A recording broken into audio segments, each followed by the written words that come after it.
Hello दोस्तों, take Surya channel में आपका स्वागत है। हालांकि हमने पिछले वीडियो में स्पेशल क्लास में आपको पावर फैक्टर इम्प्रूवमेंट के बारे में बताया है कि पावर फैक्टर कम होने से हमारे ट्रांसमिशन डिस्ट्रीब्यूशन और जो भी मशीनें लगी रहती है उनमें क्या क्या दोष या क्या क्या इफेक्ट पड़ता है, ठीक ना। तो पावर फैक्टर हमारे मशीन तथा और बाकी इलेक्ट्रिकल संबंधित कामों के लिए बहुत ही इंपॉर्टेंट है, ठीक ना। तो हमने पावर फैक्टर का कई तरह से डिफिनेशन बताया था, समझाया था पिछले वीडियो में, और उसके साथ साथ पावर फैक्टर हमारा कैसे कम होता है किस किस मशीनों के द्वारा, ठीक ना।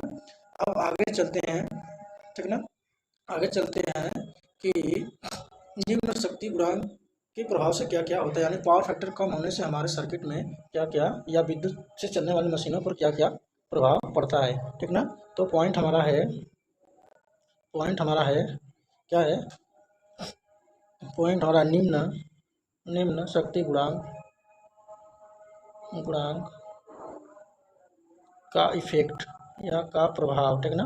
इसको हम इंग्लिश में बोलेंगे effect of low power factor.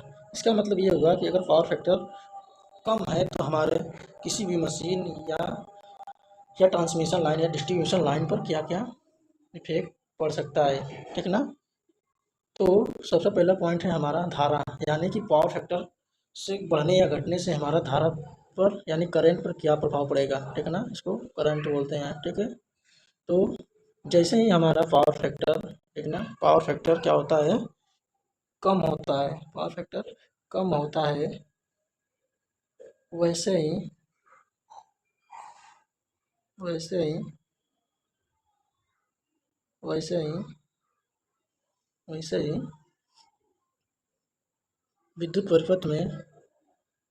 विद्युत परिपथ या विद्युत से चलने वाली से चलने वाली मशीनों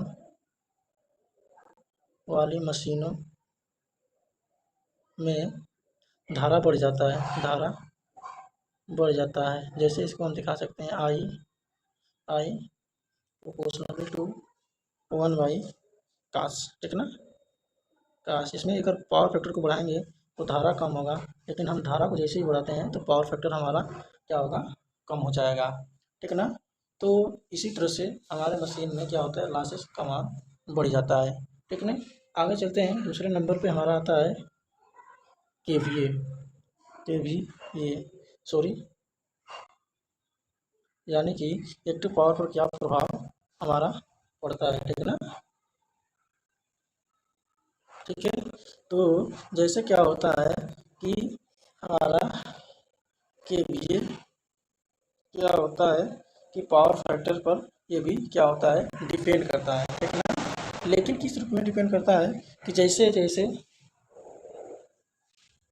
पावर फैक्टर बढ़ेगा वैसे ही एक्टिव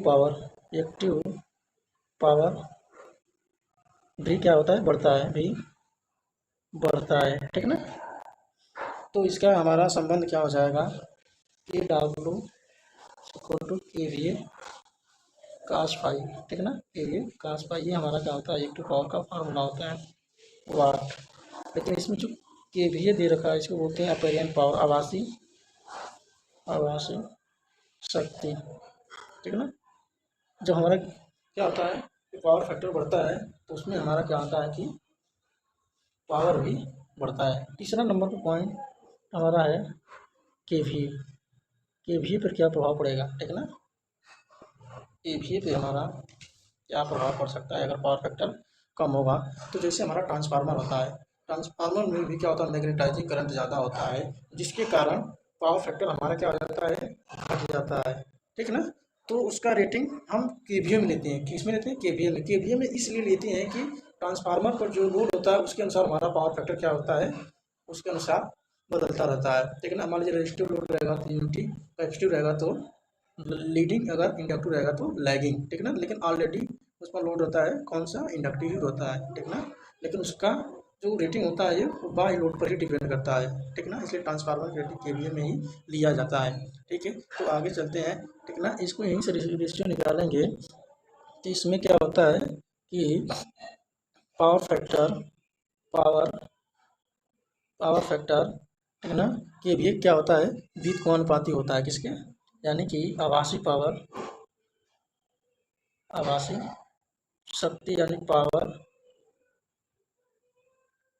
का बीज क्रमानुपाती होता है, बीज क्रमानुपाती होता है, ठीक ना। जैसे हम सूत्र के माध्यम से दिखाएंगे, जैसे के V equal to A W upon K cos phi हमारा क्या है, पावर फैक्टर है। इसको हम लिख सकते हैं के v a proportional to 1 by cos phi, ठीक ना। इससे ये होता है कि अगर हम पावर फैक्टर को बढ़ाएंगे तो आभासी पावर हमारा क्या होगा, कम होगा, ठीक ना।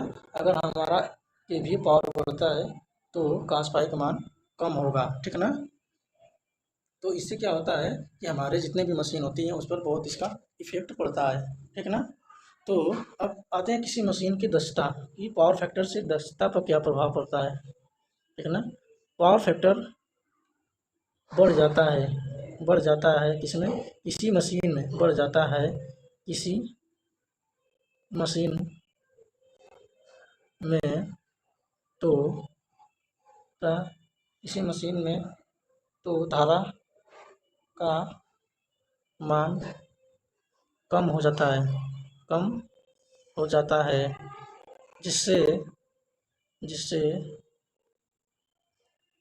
मशीन का दक्षता बढ़ जाता है। इसका कहने का मतलब ये हुआ कि अगर पावर फैक्टर ज़्यादा है तो उसमें बहने वाले करंट कम होगा, जिससे उस मशीन में लॉसेस कम होगा। जब लॉसेस कम होगा तो हमारा क्या होगा कि एफिशिएंसी बढ़ जाएगा। लेकिन जैसे ही हमारा पावर फैक्टर क्या होगा, कम होगा, धारा बढ़ जाएगा, वैसे ही हमारे मशीन का क्या होगा कि दक्षता घट जाएगा, ठीक ना। फिर लास्ट पॉइंट है हमारा वोल्टेज रेगुलेशन। क्या वोल्टेज, लास्ट हमारा 5 नंबर है कि वोल्टेज रेगुलेशन पर हमारा इफेक्ट क्या क्या पड़ सकेगा, ठीक ना। तो वोल्टेज रेगुलेशन, ठीक ना, इस पर हमारे पावर फैक्टर क्या इफेक्ट पड़ सकता है। जब जब जब जब पावर फैक्टर का मान निम्न होता है तो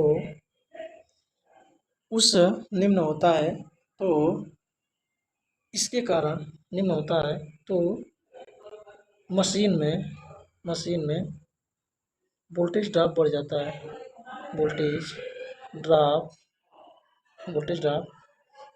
बढ़ जाता है, जिससे उस मशीन का वोल्टेज रेगुलेशन भी बढ़ जाता है, वोल्टेज रेगुलेशन भी बढ़ जाता है, ठीक ना। तो वोल्टेज रेगुलेशन हमारे मशीन के लिए क्या होना चाहिए, कम से कम मान का होना चाहिए, ठीक ना। किसका मान, वोल्टेज रेगुलेशन का, ठीक ना। तो इतने ही टॉपिक के साथ मैं अपना वीडियो यहीं रोकता हूँ। बाकी जो भी शेष बचा रहेगा हम एक दिन गैप करके आपको स्पेशल टॉपिक पढ़ाते रहेंगे। आप इस वीडियो को पूरे एंड तक, स्टार्टिंग से पूरे एंड तक अच्छे से देखेंगे, लाइक शेयर एंड सब्सक्राइब करेंगे, ठीक ना। और अपना कमेंट बॉक्स में अवश्य दें, जिससे हमें पता चले कि कंटेंट और अच्छा से अच्छा देना चाहिए। ये हर एक ITI से रिलेटेड एग्जाम में आपको काम करेगा, ठीक ना। जितना भी आपकी इलेक्ट्रिशियन से संबंधित एग्जाम होगा सब में ये आपको बहुत ही महत्वपूर्ण साबित होगा। अभी जितने भी हम एक पॉइंट पढ़ा रहे हैं सब आपको हर एक एग्जाम में मिलेगा, जो कि आपको ट्रेड से संबंधित है, ठीक ना। तो एक चीज बेस करके हम पढ़ा रहे हैं जो कि एग्जाम में पूछता है, वोल्टेज रेगुलेशन।